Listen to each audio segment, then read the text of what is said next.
Première, la Jaguar F-Type coupé. Citroën prend un virage. La Coros 3 attaque le marché européen. Une famille en visite au salon.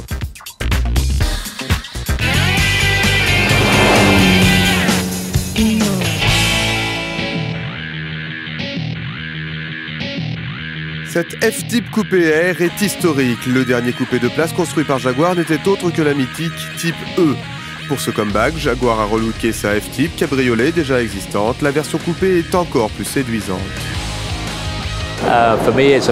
Pour moi, c'est une voiture très spéciale. Son design est formidable, c'est mon travail de le magnifier. Nous avons dessiné des lignes très pures. Nous cherchons toujours à créer la beauté dans nos voitures. C'est très important qu'une Jaguar soit toujours belle. C'est tout simplement une belle voiture.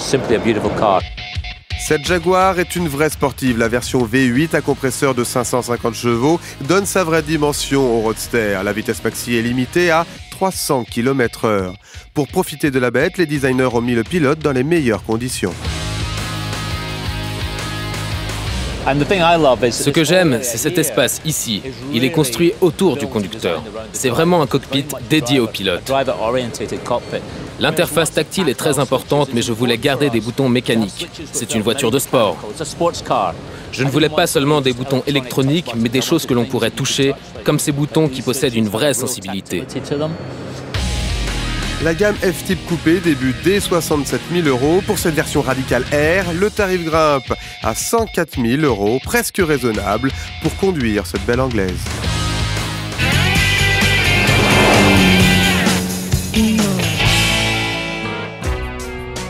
Citroën va vivre une révolution cette année. À peine le groupe PSA est-il sauvé qu'il lance une grande réorganisation de la marque au chevron.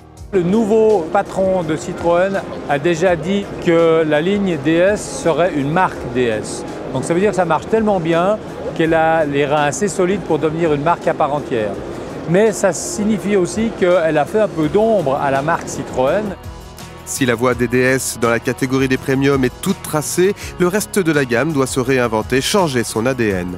Et la C4 Cactus, c'est le premier élément d'une sorte de nouvelle image de Citroën, avec de nouveau le retour à l'inventivité. Comme la Cactus, sans tomber dans le low cost, les autres véhicules de la gamme devront chasser le superflu et les kilos. Il y a aussi une innovation dans le sens de la réflexion sur le poids. Pour les passagers arrière, par exemple, ce dont ils ont besoin, c'est d'air. Pour avoir de l'air, on ouvre la fenêtre, simplement comme ça. Et puis, la banquette arrière est d'un seul tenant. Elle n'est pas divisible en deux. Et là, c'est quasiment une vingtaine de kilos qui sont économisés.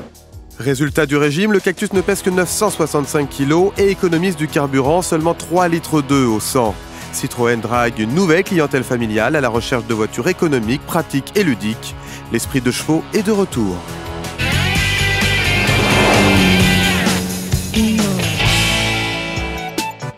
Le constructeur chinois Coros dévoile à Genève en première mondiale la version 5 portes de sa berline compacte.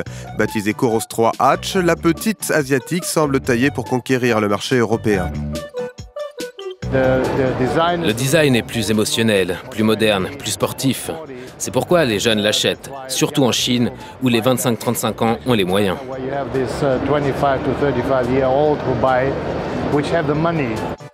L'intérieur est élégant, au centre une console tactile 8 pouces. Longue de 4,44 m, la Coros est parmi les plus grandes de son segment, 18 cm de plus qu'une Golf. Il y a beaucoup de place dans cette voiture. En Chine, ils l'utilisent pour la vie de tous les jours, c'est-à-dire ils conduisent leur famille, leurs parents. C'est pour ça que l'espace pour les jambes à l'arrière est tellement important.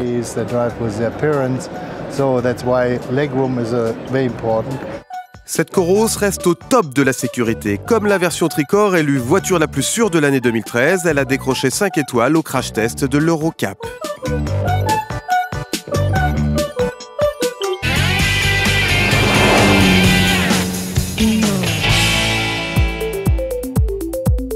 Le week-end, c'est l'occasion de découvrir le salon en famille. Certaines ont parcouru plusieurs centaines de kilomètres dans la nuit. C'est le cas de la famille Lalande. Chez eux, c'est madame qui a transmis le virus automobile à toute la famille.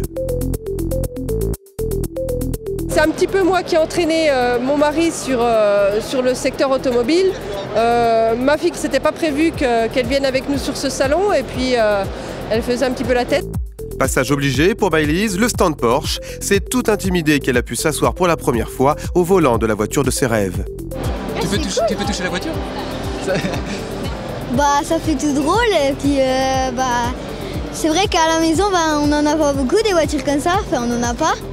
Une journée complète de visite au salon. Seule petite inquiétude au milieu de tous ces visiteurs, se perdre de vue, mais le papa a mis une parade au point. Le point de rendez-vous, c'est où on s'arrête sur un stand et au fait, si on s'aperçoit qu'on ne se voit plus, on bouge pas du stand et on va à l'accueil du stand. La petite famille est repartie pour l'Est de la France en fin d'après-midi. Le sourire de Maëlys en disait long sur la journée qu'elle a passée au salon. Et n'oubliez pas, rendez-vous sur notre page Facebook. Venez voter pour vos premières de rêve.